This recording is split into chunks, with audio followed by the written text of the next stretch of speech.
Bem, irmãos, vamos abrir o Salmo de número 1. As crianças de 4 anos aí para cima, por favor, tem um culto esperando por vocês.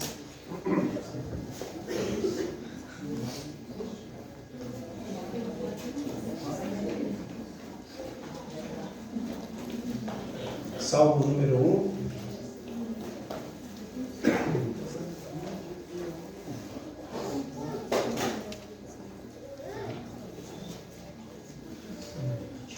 Todos aptos? Vamos ler, irmãos. Bem-aventurado o homem que não anda no conselho dos ímpios, não se detém no caminho dos pecadores, nem se assenta na roda dos escarnecedores. Antes, o seu prazer está na lei do Senhor, e na sua lei medita de dia e de noite. Ele é como árvore plantada junto à corrente de águas, que no devido tempo dá o seu fruto, e cuja folhagem não murcha. E tudo quanto ele faz será bem sucedido. Os ímpios não são assim. São, porém, como a palha que o vento dispersa. Por isso, os perversos não prevalecerão no juízo, nem os pecadores na congregação dos justos. Pois o Senhor conhece o coração, o caminho dos justos, mas o caminho dos ímpios perecerá. Até aqui, irmãos.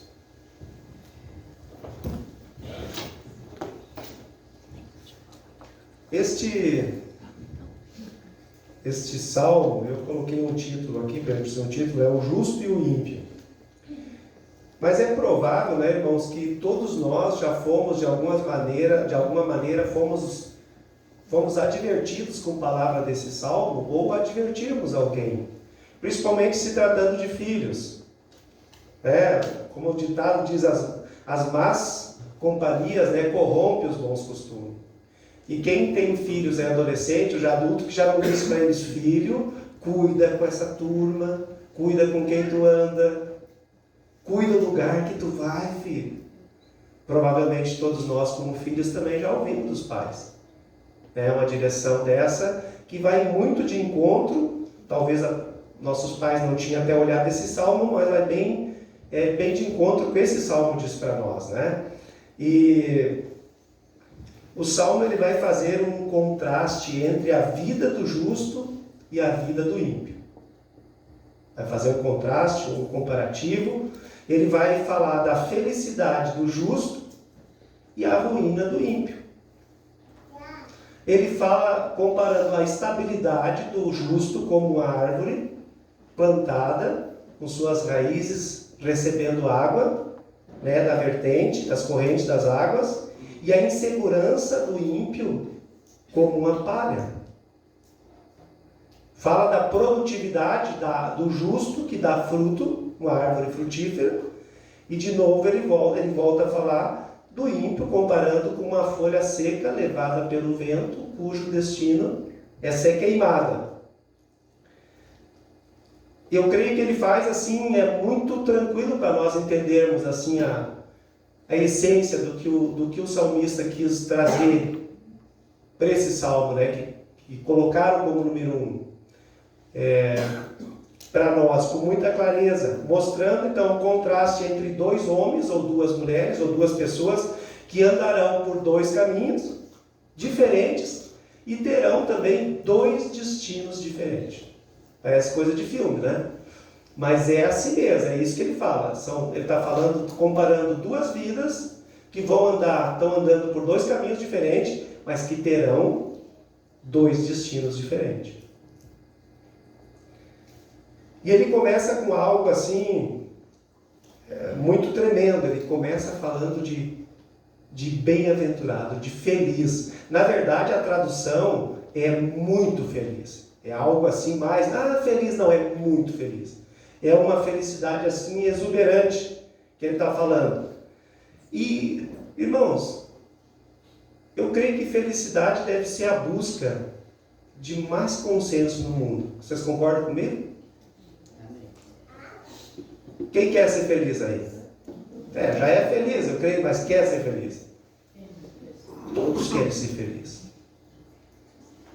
O mundo todo busca, com talvez raríssimas exceções, alguém que esteja de muito mal com a vida, mas provavelmente um dia já quis ser feliz.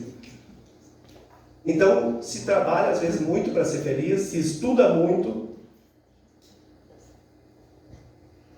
às vezes se busca, muitas horas extras buscando ser feliz, e às vezes é preciso fazer mesmo. Mas veja bem, esse salmo, em poucos versículos, ele nos dá um mapa da felicidade. E não é uma felicidade qualquer, porque a felicidade da palavra, a felicidade de Deus, ela aponta para uma felicidade genuína, profunda, abundante e duradoura. Não é uma felicidade para uns dias. Não é uma felicidade que infelizmente, às vezes alguns buscam em alguma coisa química para poucas horas ou poucos minutos. Não, isso aqui é uma felicidade profunda, duradoura, enraizada. Que ele está falando. Então, ele está dizendo, bem-aventurado. E a felicidade, ela é algo legítimo. Deus, em vários textos nós vamos encontrar isso. Deus tem para nós, Ele deseja isso para nós cristãos. Agora, o problema, irmãos, nosso, é se nos contentarmos com a felicidade muito pequena, terrena e limitada. Esse, às vezes, é o problema da humanidade, que não pode entrar na igreja. Uma felicidade que só está pensando aqui na terra, ela é terrena, ela é pequena, porque são poucos anos e ela é limitada, porque só aqui.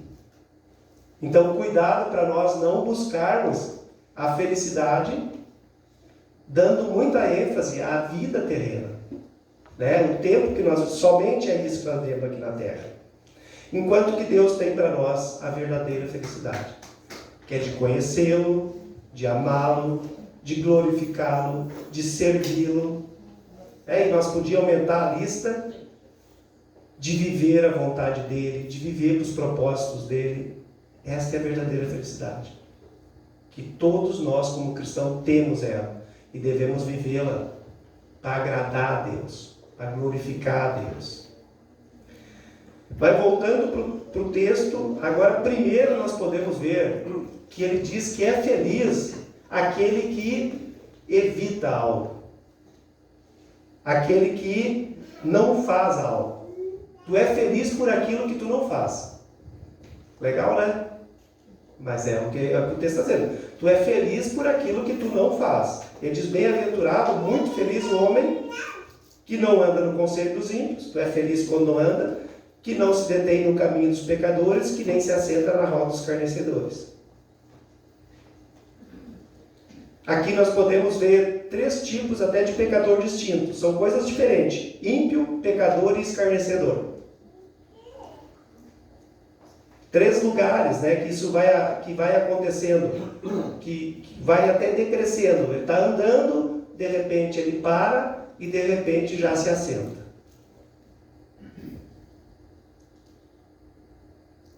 E o grau ele vai crescendo, à medida que tu vai decrescendo, que tu vai andando, depois parando e depois se assentando, a pessoa passa ali citada de ímpio, pecador e escarnecedor.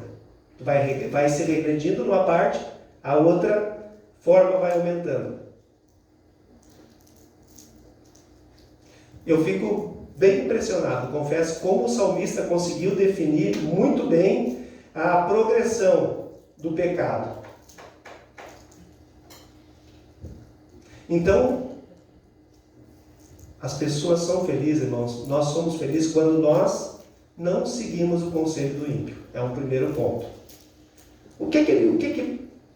Nós podemos ver um conselho? Pode ser um conjunto de normas, de regras que governam uma pessoa ímpia. Uma maneira dela viver e de ver a vida. É uma maneira que ele enxerga a vida. Mas é um conjunto de valores que ele usa sem conhecer a Deus, sem levar em conta a palavra de Deus. Pode ser daquele tipo de pessoa que quer levar vantagem em tudo, que aproveita o máximo, que a vida, né? Que vai atrás de prazeres. Pode ser que procura a felicidade nas riquezas, no poder, na fama, no sexo, nas aventuras. Normalmente o ímpio, pessoa sem Deus, procura ser feliz usando de algumas dessas formas. Não quer dizer que é todos. O salmista está dizendo para cada um de nós, para cada uma pessoa, não escute o conselho dessas pessoas. Não escute o conselho deles.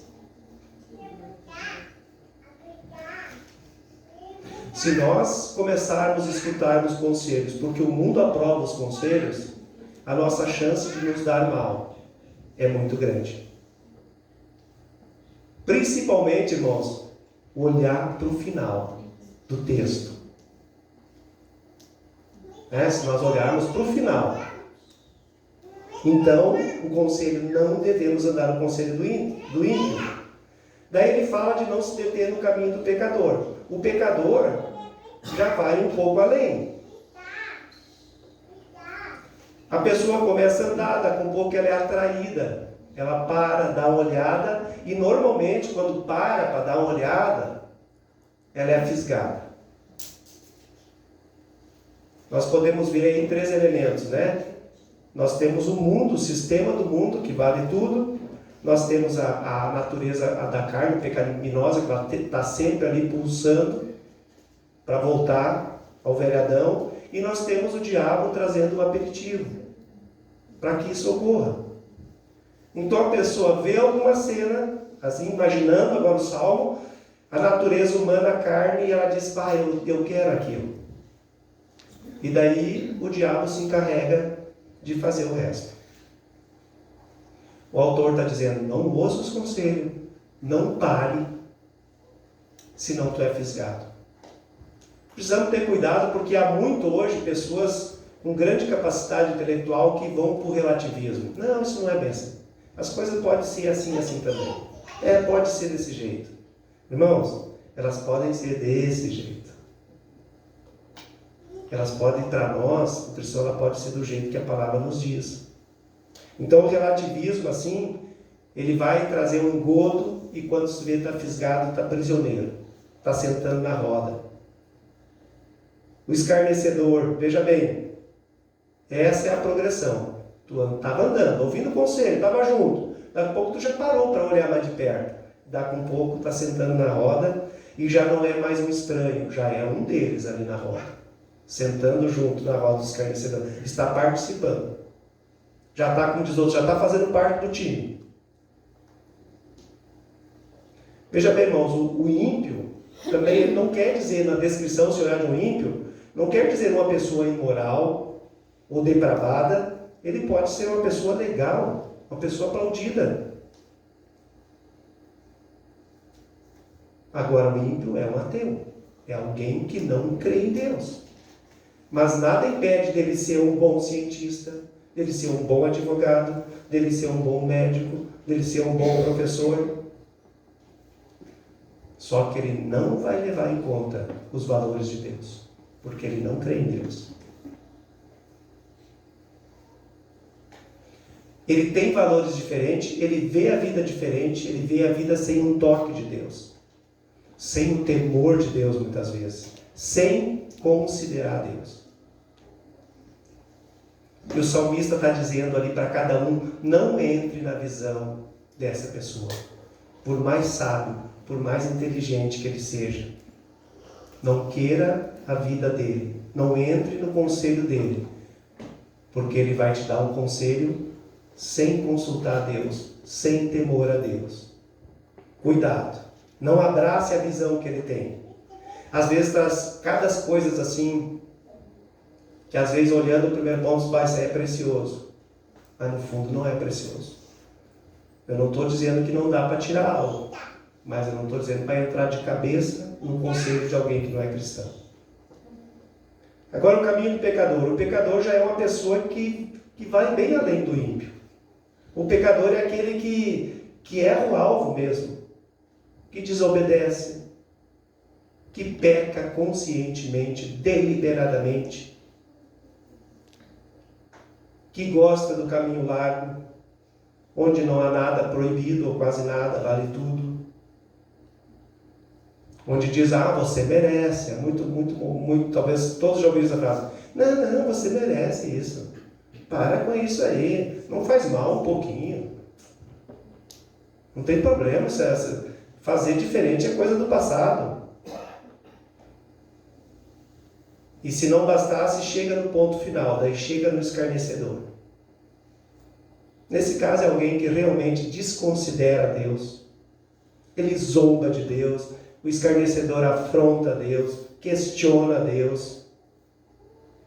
Não tem temor nenhum a Deus. E o interessante, irmão, se cuidar, se nós olharmos, uma pessoa, ela nunca vai direto para escarnecedor. O primeiro processo é esse aí. Se você cuidar, você vai ver. Primeiro é andar com alguém que traz conselhos errados. Depois é estar junto com essas pessoas, fazer parte. E depois, então, chega o ponto que ela senta na roda dos escarnecedores. E começa a realmente zombar de Deus. E não crer, não ter vergonha, e não ter temor, não ter nada em relação a Deus. Irmãos, eu sei que, como eu disse, provavelmente nós já ouvimos muito desse conselho. Mas esse é o conselho, precisamos fugir disso.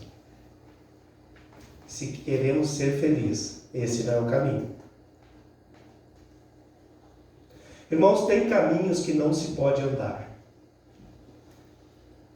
Tem lugares, irmãos, que não se deve frequentar. Tem conselhos que você não deve ouvir, nem eu. E tem rodas de conversa que todos nós não devemos fazer parte. Se quisermos ser felizes, se quisermos agradar a Deus. Então essa é a primeira orientação do salmista. Isso, ele diz, se você quer ser feliz, você não faça essas coisas. Mas daí ele traz uma segunda parte.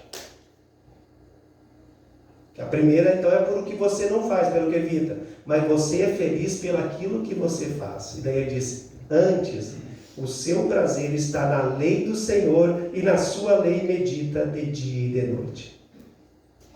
E aqui ele não está se referindo só, na época, o Pentateuco, ao Torá.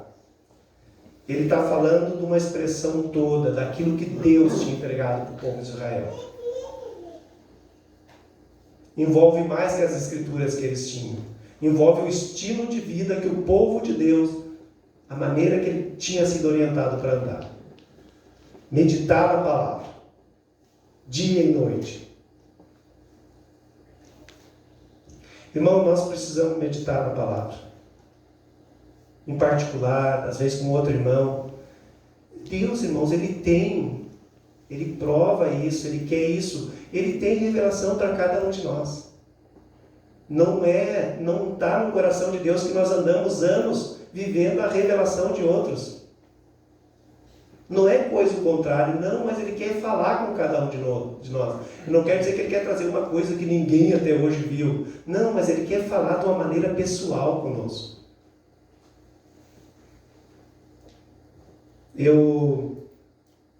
A gente tem experimentado algo muito legal assim. A gente se reúne ali com o Sérgio e a Simone, de vez em quando, para nós lermos um livro de Atos. E na terça foi muito tremendo, né, Sérgio? Que não é uma coisa preparada. Eu não preciso preparar nada para chegar lá, para pesquisar, e nem ele. Nós vamos ler e vamos ver. E a gente tem se surpreendido como Deus tem trazido coisas novas, como tem tocado a nosso coração, tem, digamos, trazido até questionamento para nós, mas como tem acrescentado algo. E eu sei que estou falando para vocês que têm experiência com isso. Então, irmãos, nós precisamos ler a palavra de Deus. Nós precisamos meditar na palavra de Deus. O Salmo 119, 104 e 105 diz assim, ganho entendimento por meio dos teus preceitos. Por isso odeio todo o caminho de falsidade. A tua palavra é lâmpada que ilumina os meus passos e luz que clareia o meu caminho. Veja bem, o salmista está dizendo, eu leio a tua palavra e eu ganho entendimento. Eu recebo o entendimento das coisas. E eu identifico os caminhos que são falsos. É isso que ele está dizendo ali. E ainda na sequência dizia, a tua palavra ela vai clareando o caminho onde eu devo andar.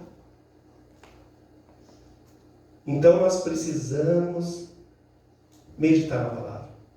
Eu sempre digo, eu creio que hoje há tanta facilidade, mas ao mesmo tempo, né, as mídias talvez nos roubam tanto tempo. Nós precisamos coragem muitas vezes para aquela parte de se aquietar, de tu abrir a palavra, de tu ler, né, de tu te colocar na presença de Deus, para receber de Deus. Essa palavra precisa estar na nossa mente e no nosso coração. João 17 diz, Jesus disse, na oração sacerdotal também, santifica-os na verdade, a tua palavra é a verdade. A palavra nos santifica. A palavra continua trazendo todo o conselho de Deus para nós. Então, por isso o salmista lá dizia, antes de tu andar no conselho do ímpio, antes de parar, antes de pagar o desconhecedor, não, isso não. Tu é feliz se não fizer isso. E tu também é feliz se meditar na palavra. Então, de ler e perguntar, o que tem a ver comigo esse texto? Né, irmãos? Quando a gente lê quietinho lá, o que tem a ver comigo? Perguntar para o Senhor mesmo o texto. Como é que eu vivo isso, Senhor? Né?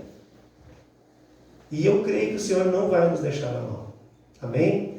Ele vai trazer revelação. Ele vai trazer direção para nós de como viver, de como vivermos em unidade na igreja, de como sermos seus embaixadores, de como, sermos bons dispenseiros de todo o depósito que Ele tem feito na nossa vida. E eu diria, irmãos, tem momentos, veja bem, que não tem como. A gente se depara com situações que daí não tem como lá. Espera aí um pouquinho para me te responder, eu tenho que olhar na Bíblia. A gente precisa realmente da palavra na nossa mente e coração. Ou não tem o irmão do lado, ou não tem o pastor do lado. Então, não há uma necessidade. Deus conta conosco para que a gente possa desempenhar isso. Olha um exemplo assim, que exemplo tremendo. Jesus lá no monte. O diabo fez as ofertas para ele lá. Ele foi tentado. O que Jesus fez? Ele respondeu todas as vezes com a palavra de Deus. Nem deu a opinião própria dele, vamos dizer assim. Que era dele, sim, mas era a palavra que já estava escrita. Ele não teve que se... Ele diz, mas assim está escrito. Mas se tu fizer isso, eu faço isso. Assim está escrito. Dá com um pouco de novo, mais uma, e ele disse de novo, olha, assim está escrito. E o diabo deve ter fugido muito furioso, né? E o anjo veio para alimentar ele, trazer consolo, trazer alimento para ele. Então, irmãos, é isso que nós precisamos. Às vezes nós nos debatemos muito. Eu também, muitas vezes me paro para ir num lugar, o que eu vou dizer? Precisamos consultar o Espírito Santo que vive em nós. A gente tem algo de Deus para dizer. Não tem como preparar algo sempre. Nós precisamos depender, avançar nessa parte de nós confiarmos na vida de Cristo que está em nós. Para nós darmos uma resposta que seja a resposta que está no coração de Deus para as pessoas. E isso a gente faz meditando na palavra, orando, dando tempo com Ele. Porque se a palavra está na nossa mente, no nosso coração, ela vai estar nas nossas atitudes. E nós vamos agir conforme a palavra, e nós vamos reagir também conforme a palavra que está em nós. O apóstolo Paulo diz, nós, porém, temos a mente de Cristo. Nós recebemos esse pacote. Nós precisamos discernir as coisas espiritualmente. Não pela razão, não pelo conhecimento lógico, mas espiritualmente.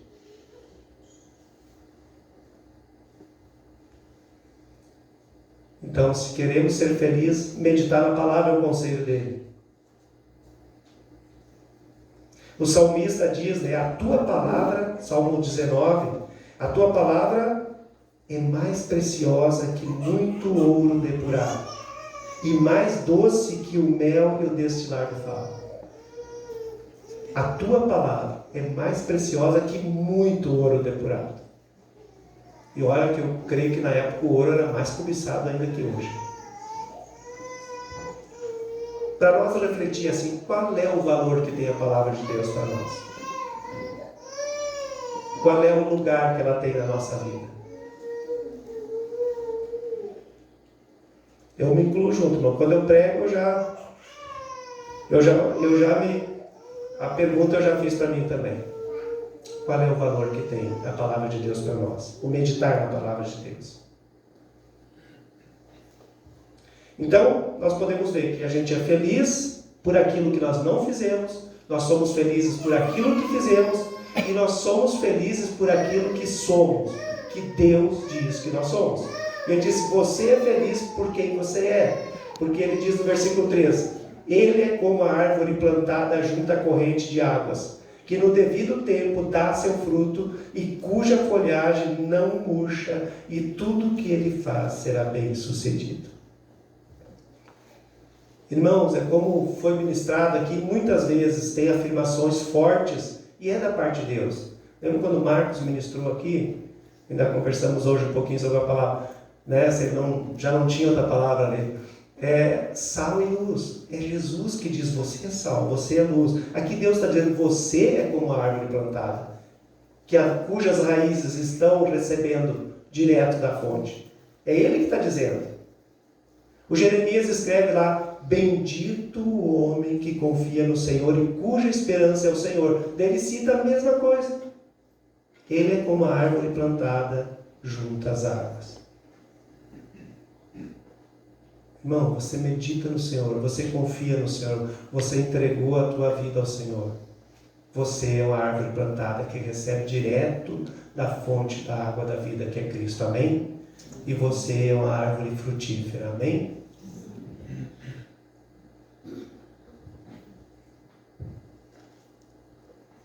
Uma árvore que alimenta os que precisa, que traz algo que nutre. João 15:8 disse assim, nisto é glorificado meu Pai, em que deis muito fruto. Não é para si mesmo, não é para nenhum de nós. Talvez alguns aqui já cooperaram, né? Já foram boca de Deus para muitos serem salvos. Mas para que é? Para glorificar.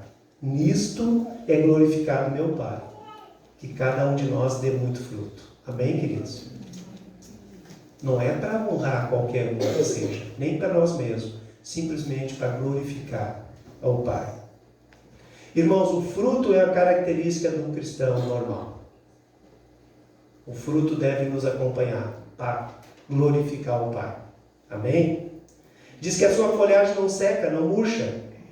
Irmãos, vem a seca, vem a tribulação, vem a circunstância, vem as doenças, muitas coisas vêm. Mas como diz ali, por que não seca? Porque está ligado na fonte de água viva. As raízes bem firmadas se alimentam da fonte da água viva. E se mantém firme, se mantém com folha verde. Eu entendo uma folha verde, é aquela coisa assim de alegria, né? Tu olha para uma roça de milho, e se ele está bem verde escuro, tu sabe que vai dar uma espiga boa, né? Se ele está meio amarelado, já mirrou, já não vai dar grandes coisas. Então, está com uma folha verde, uma folha de dar fruto, de alegria, de esperança, de vida. E tudo quanto faz será bem sucedido. Irmão, a bênção do Eterno acompanha você. É a palavra que está dizendo, não é para agradar alguém. Deus está por trás, abençoando a obra das mãos de cada um aqui. Amém? É o que ele está dizendo. Tudo que faz será bem sucedido. Por quê? Porque alguém que não anda no caminho do ímpio, não anda nos conselhos dele, não para, não está na roda dos escarnecedores, medita na palavra, então ele é aquilo que a palavra está dizendo que ele é. E nós, para a honra e glória do Senhor, somos a árvore frutífera. somos bem-aventurados, somos felizes. Amém? E para o final, o Davi ele vai justamente contrastar isso, o justo com o ímpio. Sabe, pode ser que quando você olha para o ímpio, você diz assim, mas estamos levando uma surra, estamos perdendo de goleada. O ímpio está ganhando. Irmão, se você olhar só para a parte terrena aqui, é verdade. E poderá ocorrer. Posições, fama, bens materiais, muitas coisas. Poderá ocorrer. Mas ele está dizendo no versículo 4, os ímpios não são assim, como a árvore frutífera. Eles não são como a árvore frutífera. Como é que eles são? São como a palha que o vento dispersa. Veja bem a estabilidade de uma árvore plantada com raízes fortes, comparar que dá fruto com a palha seca, que não alimenta nada, sem raiz, levada pelo vento e destina ao fogo. Esse é o destino do ímpio, do homem sem Deus, daquele que não se arrependeu, daquele que não creu, que deixou passar todas as oportunidades. Quando o vento bate na árvore, a gente até vê, ela se move, se balança, mas volta para o seu prumo de novo, porque ela está bem enraizada. Agora, quando o vento bate numa palha, nunca vai saber o lugar que vai ficar.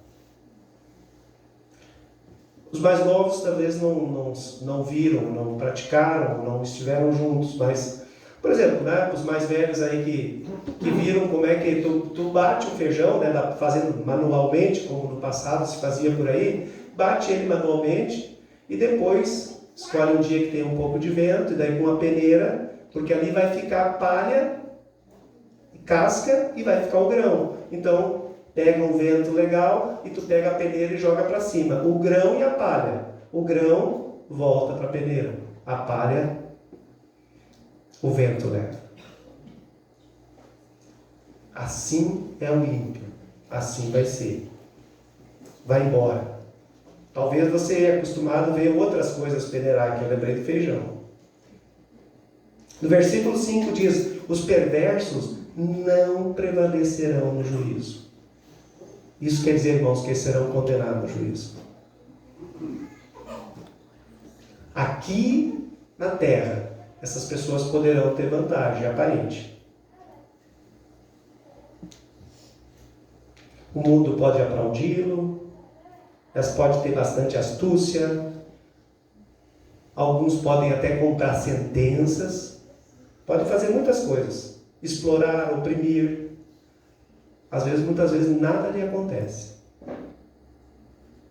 Mas, no juízo, não prevalecerão. Não prevalecerão.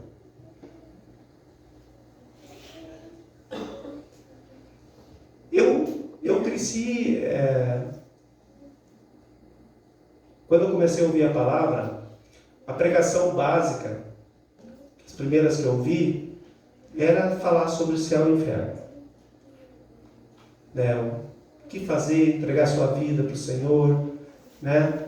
E, mediante a graça de Deus, e tu andar com o Senhor, daí redimido pelo sangue de Jesus, onde o diabo já não pode mais te acusar, né? Onde tu peca, mas tu tem a salvação, porque tu está em Cristo, né? E tudo isso, mas se falava de céu e inferno.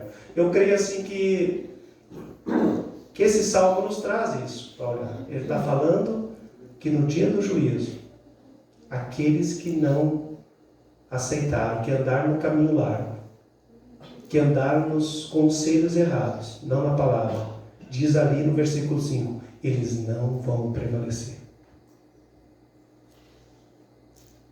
Eles vão ter que encarar o justo juiz. Lá não vai ter jeitinho. O critério é a verdade. Nós sabemos que a verdade é Cristo.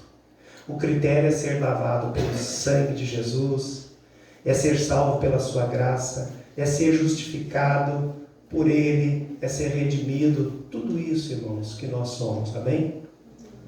E se alguém não é, hoje é o dia. porque não sabemos quando Jesus vai voltar, ou quando vai buscar individualmente cada um.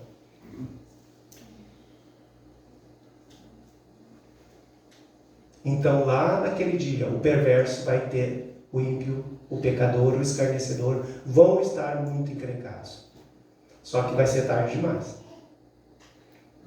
Quando o Senhor dizer lá, apartai-vos de mim, malditos, vós que praticai iniquidade, eu nunca vos conheci. Esses que viveram e vivem deliberadamente no pecado. O destino do ímpio é a eternidade longe de Deus.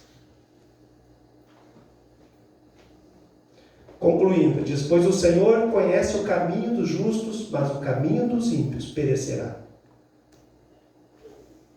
Então, voltando, podemos aqui vermos duas pessoas, dois caminhos, dois destinos diferentes. Uma conduzida para a bem-aventurança com Deus, outra conduzida para a morte eterna, longe de Deus. Isso é o que vai acontecer. Um dia isso vai acontecer, irmãos, está na palavra. Vai chegar esse dia.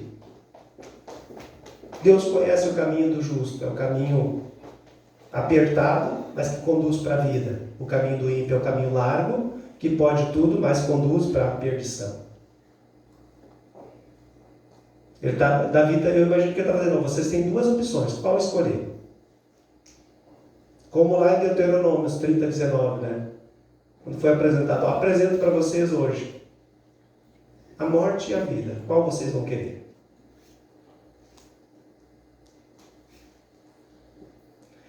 E eu creio que essas palavras são boas para a gente fazer um diagnóstico para nós, né? Para a gente pensar, meditar, se avaliar.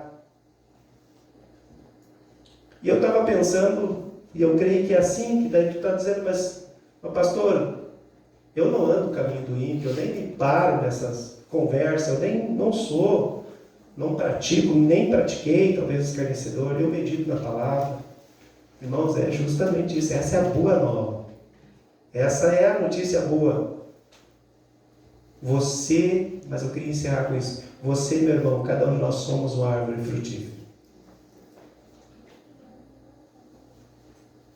Nós temos vida de Cristo em nós para ser multiplicada. Alguém está sedento para ser alimentado com a boa nova. E cada um de nós aqui que tem a vida de Cristo, alguém trouxe para nós. Alguém repartiu ela para nós. E eu queria deixar esse desafio para nós. Eu creio. Nós somos uma igreja de irmãos convertidos que andam com Deus, santificados, redimidos pelo sangue de Jesus. A graça de Deus nos alcançou, a misericórdia de Deus nos alcançou. Mas, irmãos, tem outros que estão indo nesse caminho do ímpio, o caminho que nós andávamos. E Deus conta conosco, irmão. Porque Ele está dizendo, você é sal, você é luz, você é embaixador, você é uma árvore frutífera.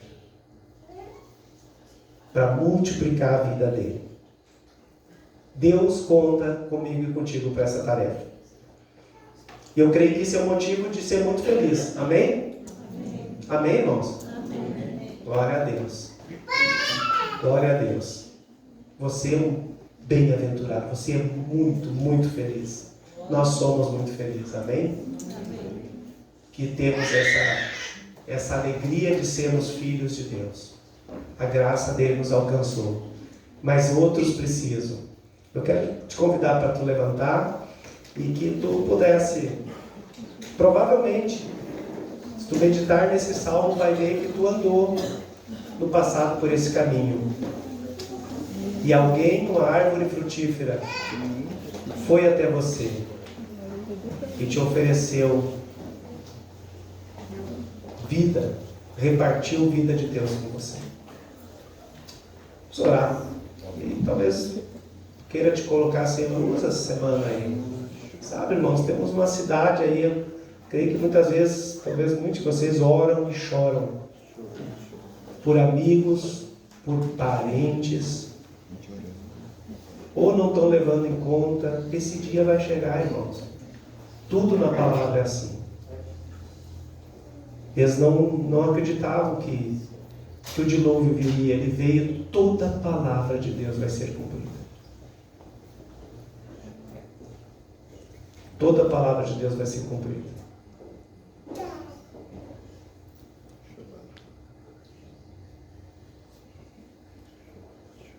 Quero te convidar a te dispor para o Espírito Santo te usar. Eu creio que é um tempo que Deus está nos chamando a um depósito tremendo em nossas vidas, para contar o nosso testemunho, para falar que Jesus é o único caminho, que Ele já pagou todo o pecado lá na cruz, e que esse caminho do ímpio, ele tem um final muito triste, longe de Deus. Pai querido, Tu sonda os corações, Senhor. Obrigado que muitas vezes Tu nos pega no colo, nos cuida, nos fortalece de uma maneira tão especial. Mas, Pai, outras vezes Tu nos impulsiona. Há uma inquietação, às vezes, no nosso coração. Às vezes a palavra vem para quase que pular da nossa boca, Senhor, porque sabemos que ela deve ser dita, ela precisa ser dita. Senhor, eu oro que essa semana, Senhor, que se inicia agora para nós, Pai, que cada um aqui seja Tua boca, Senhor.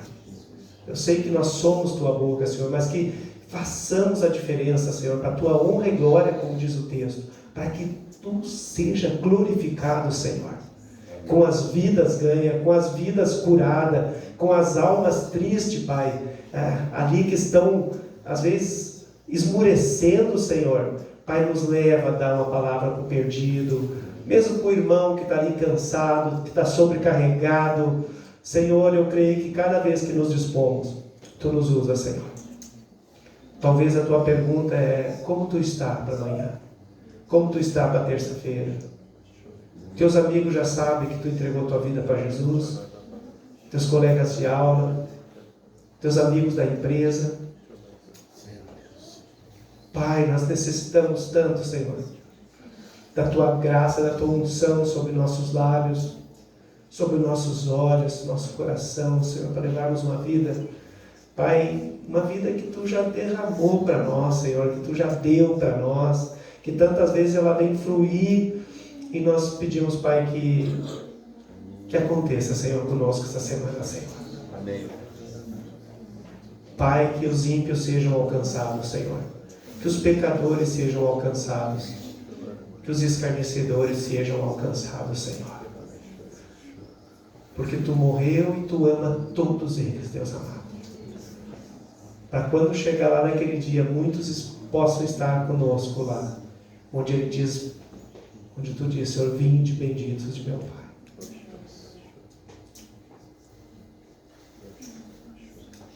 Fortalece cada um, Senhor. Pai, traz a unção dobrada sobre nossas vidas, Senhor. Para que sejamos Teus embaixadores, homens e mulheres valentes, que as mulheres testemunharam aqui da semana retrasada, passada, Senhor. Pai, que a Tua palavra esteja em nossos lábios, o desejo do nosso coração. E, Pai, nós oramos por essa cidade, por as pessoas da cidade, que elas tenham sede e fome de Ti, Senhor. Que elas estejam com a mente e o coração aberto para receber a Tua boa nova, Pai. Em nome de Jesus, Senhor. Em nome de Jesus. Aleluia. Amém. Glória a Deus.